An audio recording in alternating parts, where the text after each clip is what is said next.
Di tengah.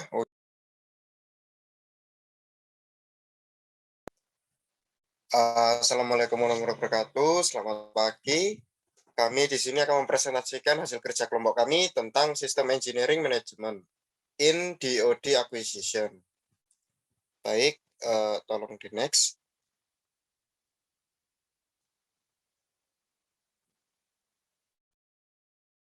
Nah, kami dari kelompok 2 di sini akan memperkenalkan anggota kami terlebih dahulu. Oke. Yang pertama ada Iksan Labror dengan NPM akhir 238, lalu ada Chandra Ika Nugroho dengan NPM akhir 212, lalu ada Era Gradiansyah Hardianto dengan NPM akhir 218, dan ada saya sendiri Silvanus Prihantono dengan NPM akhir 223.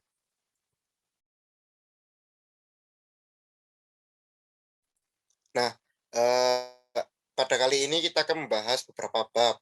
Di antaranya ada yang pertama ada introduction atau pengenalan dari DoD atau definition of done, lalu ada daur hidup acquisition, lalu ada system engineering in acquisition, ada technology readiness levels. Next. Nah, oke, yang pertama dulu introduction. Nah, di sini kita akan membahas tentang DoD atau definition of done.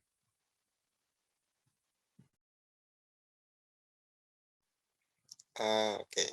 Nah, DoD itu apa sih? DoD itu adalah sebuah kriteria mengandung sebuah solusi atau fitur tertentu dari sesuatu perangkat lunak. Selain itu, adanya DoD membantu mencegah piutang serta menciptakan suatu pemahaman mengenai hal yang harus diselesaikan.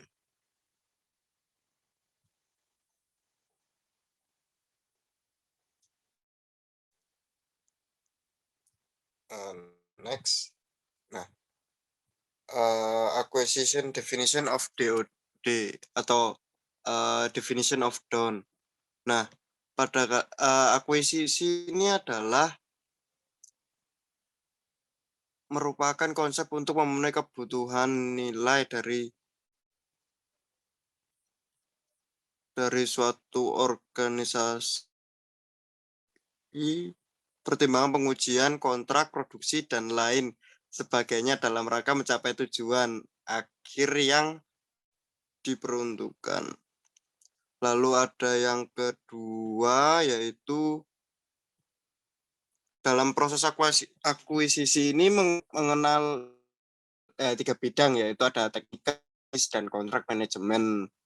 Lalu proses akuisisi dalam sistem engineering itu berjalannya secara paralel lewat proses generasi dan perancangan budget, mulai dari planning, programming, dan budgeting system. Nah, proses akuisisi ini tuh mengandalkan pedoman dari OMB. OMB itu adalah Official of Management and Budget dalam masalah planning, budgeting, dan akuisisi. Pada bagian OMB Sirkular A strip 11 bagian ketiga serta berpedoman kepada Supplemental Capital Programming Guide, Planning, Budgeting, Acquisition of Capital Asset. Nah, sementara itu proses akuisisi menggunakan pedoman DoD 5000 dengan seri Directiveness dan Regulation untuk membangun sebuah prinsip. Beberapa pedoman di atas diperlukan oleh seorang DoD Acquisition Manager untuk menentukan program yang stabil, menciptakan produk dengan kualitas unggul, dan mengelola tingkat efisiensi. Oke, next.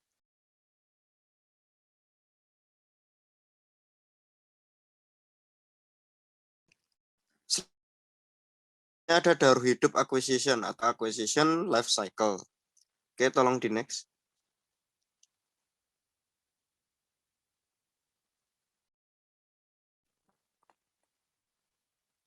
Oke, acquisition definition of DoD.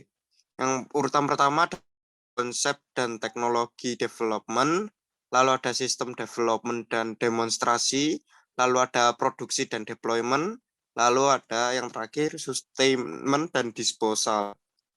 Oke, nah dari konsep ini selanjutnya, Mas. Nah, selanjutnya. Nah, konsep and teknologi development.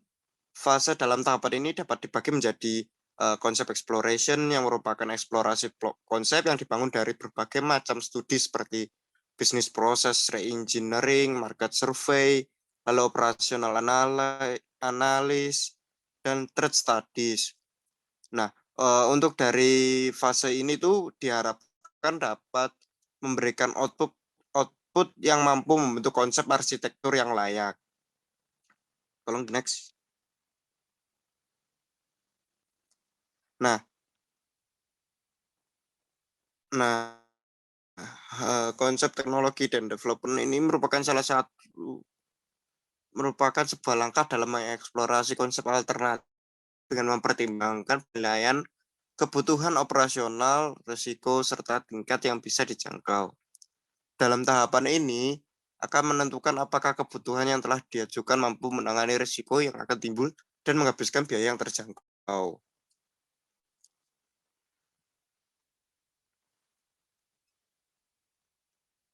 Tolong di next. Nah, oke, selanjutnya konsep dan teknologi development dalam tahapan ini dapat dibagi menjadi komponen advanced development. Nah, komponen advanced development ini untuk menyempurnakan susunan arsitektur dengan melakukan serangkaian tes dan demonstrasi, serta menempatkan level dari susunan arsitektur sistem tersebut.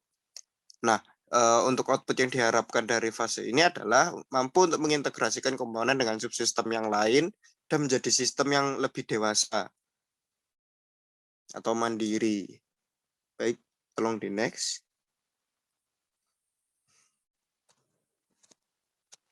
Selanjutnya ada sistem development and demonstration. Nah, langkah ini adalah langkah untuk mengintegrasikan komponen teknologi beserta dengan subsistem pada tingkatan sistem tertentu. Setelah proses penyatuan selesai, langkah berikutnya adalah pengujian atau testing.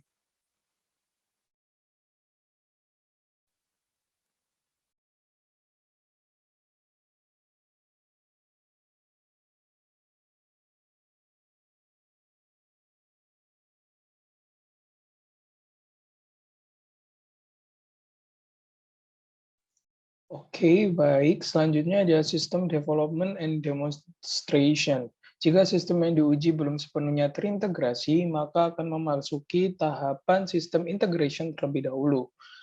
Selanjutnya, jika sistem yang diuji sudah melalui proses demonstrasi prototipe, integrasi sistem, dan perhitungan tingkat resiko, maka akan memasuki tahapan sistem dan demonstration. Next, Mas. Production and deployment merupakan sebuah langkah yang menitik beratkan kepada pengembangan kemampuan secara manufaktur yang akan menghasilkan sebuah produk ataupun sistem. Next. Production and deployment. Ada yang pertama ada LRIP atau Low Rate Initial Production.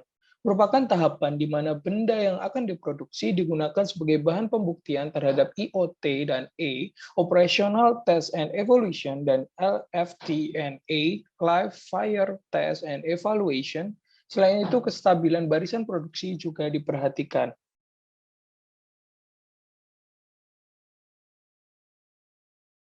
Production and deployment.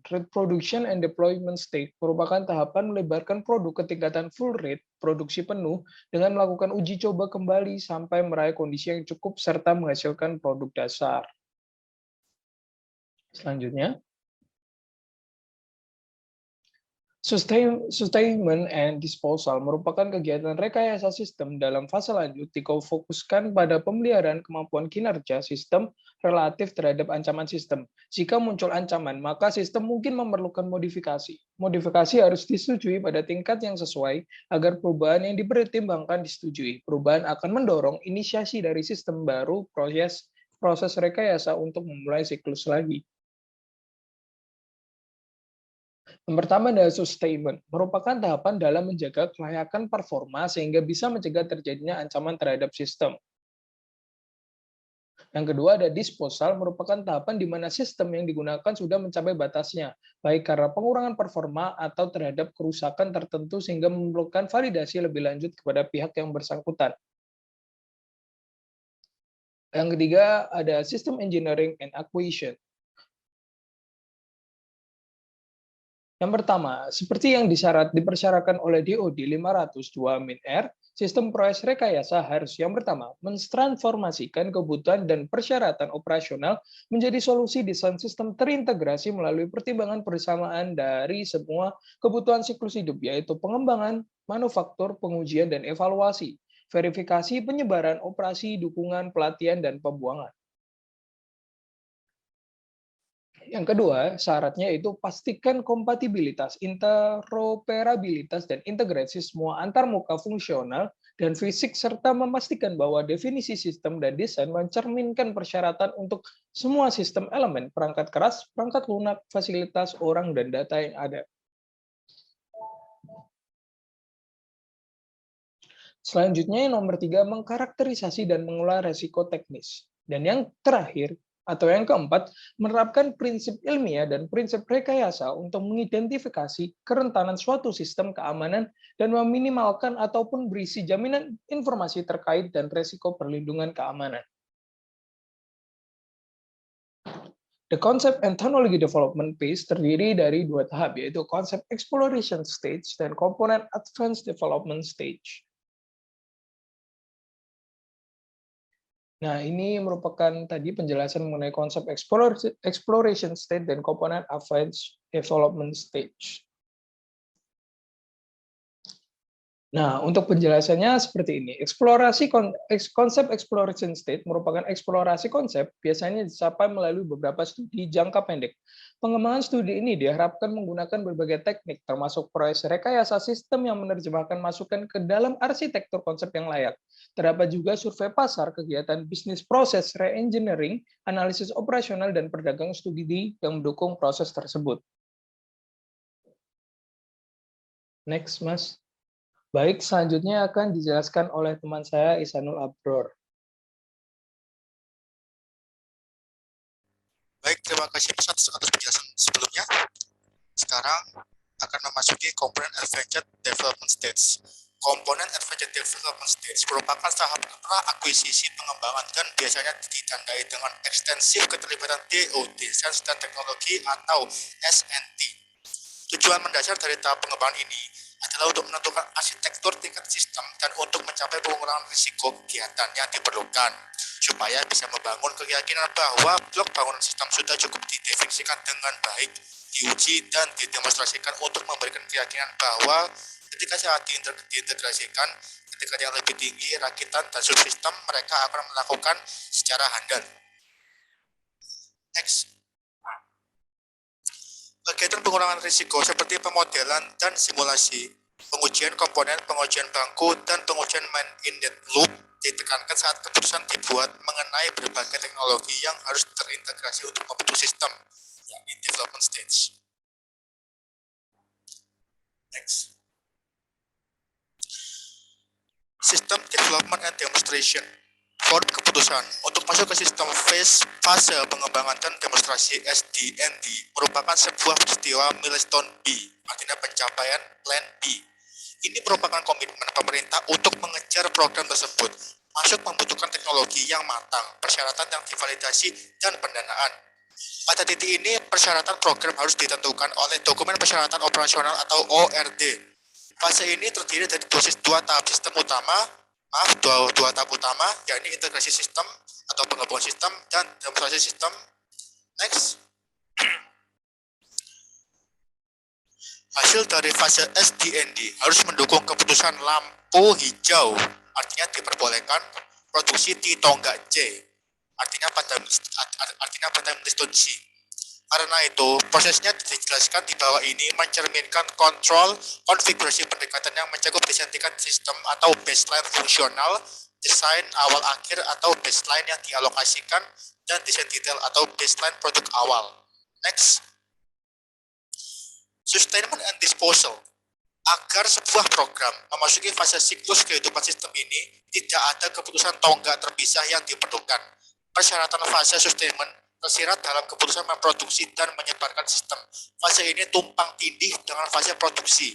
Kegiatan rekayasa sistem dalam fase keberlanjutan difokuskan kepada pemeliharaan kemampuan kinerja sistem relatif terhadap sebuah ancaman sistem. Dan jika muncul sebuah ancaman, maka sistem mungkin memerlukan modifikasi. Modifikasi harus disetujui pada tingkat yang sesuai agar perubahan yang dipertimbangkan disetujui. Perubahan yang akan mendorong inisiasi dari sistem baru proses untuk memulai siklus baru lagi. Next.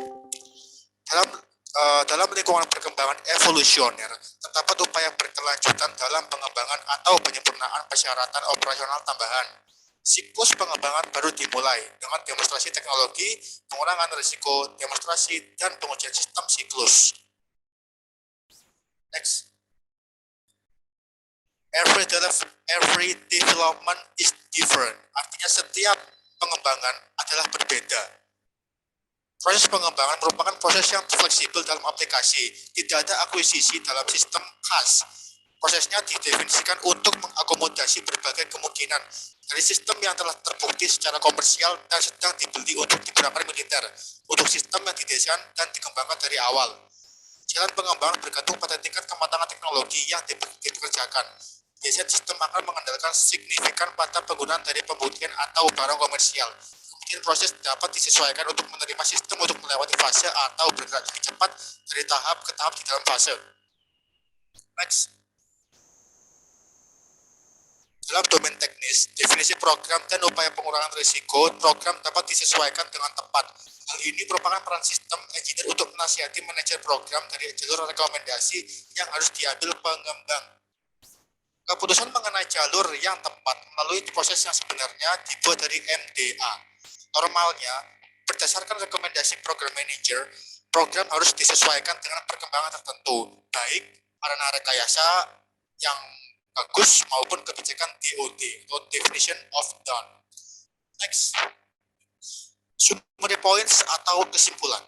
Pengembangan, akuisisi, dan operasi sistem militer diatur oleh banyak hukum politik. Arahan resmi DOD, instruksi dan petunjuk, banyak layanan dan komponen regulasi dan perjanjian internasional. Proses akuisisi sistem siklus hidup merupakan model untuk memandu program manajer melalui proses pendewasaan sistem berbasis teknologi dan menyiapkan untuk produksi dan penyebaran untuk pengguna militer. Proses model akuisisi dimaksudkan untuk menjadi fleksibel dan mengakomodasi sistem serta teknologi dari berbagai maturitas. Sistem bergantung pada teknologi yang belum sempurna akan membutuhkan waktu relatif lebih lama dibandingkan dengan sistem yang menggunakan teknologi lebih sempurna. Kemudian akan dilanjutkan oleh teman saya, Chandra Eka Nugroho. Terima kasih.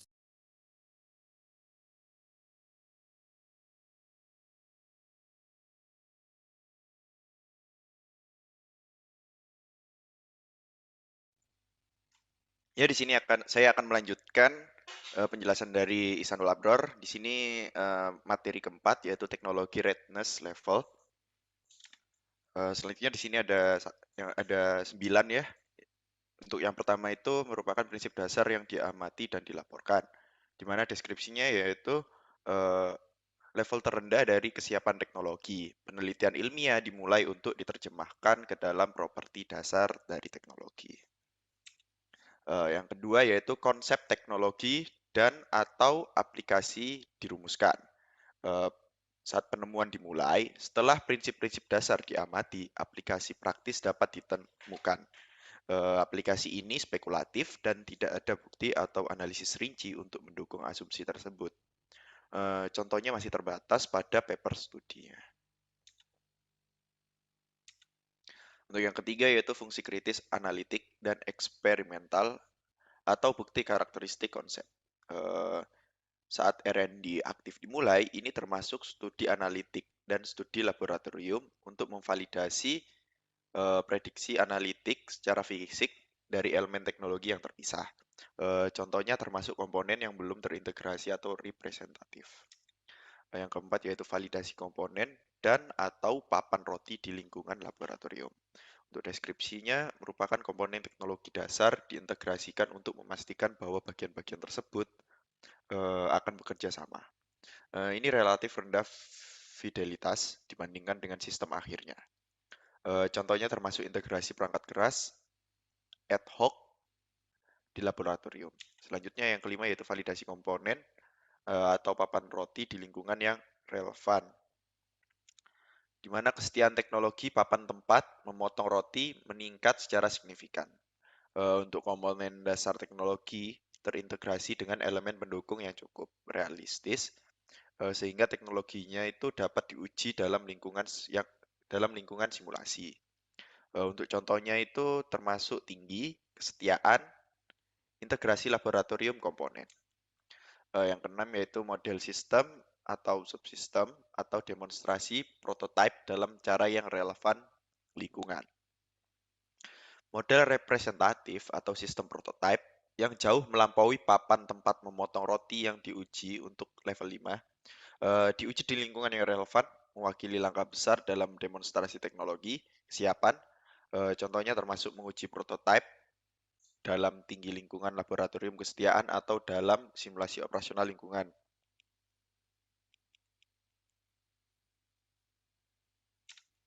Selanjutnya yang ketujuh, demonstrasi prototipe sistem dalam lingkungan operasional. Prototipe dekat atau pada sistem operasional yang direncanakan merupakan langkah besar naik dari level 6. Membutuhkan demonstrasi prototipe sistem yang sebenarnya dalam lingkungan operasional. Contohnya termasuk pengujian prototipe di pesawat testbed. Yang kedelapan yaitu sistem aktual yang sudah selesai dan memenuhi syarat melalui uji dan demonstrasi. Teknologi yang telah terbukti bekerja serta dalam kondisi yang diharapkan. Di dalam hampir semua kasus, level ini mewakili akhir dari pengembangan sistem yang sebenarnya. Contohnya termasuk uji pengembangan dan evaluasi sistem dalam sistem senjata yang dimaksudkan untuk menentukan apakah sistem tersebut memenuhi spesifikasi desain. Yang kesembilan yaitu sistem yang sebenarnya terbukti melalui operasi misi yang sukses. Penerapan aktual dari teknologi dalam bentuk akhir dan dalam kondisi misi, seperti yang ditemui dalam uji operasional dan evaluasi. Contohnya, termasuk menggunakan sistem di bawah kondisi misi operasional. Selanjutnya di sini adalah materi kelima yaitu Evolutionary Acquisition Consideration. Nah, ini adalah gambar dari alternatif resource-nya, di mana ini adalah evolutionary acquisition.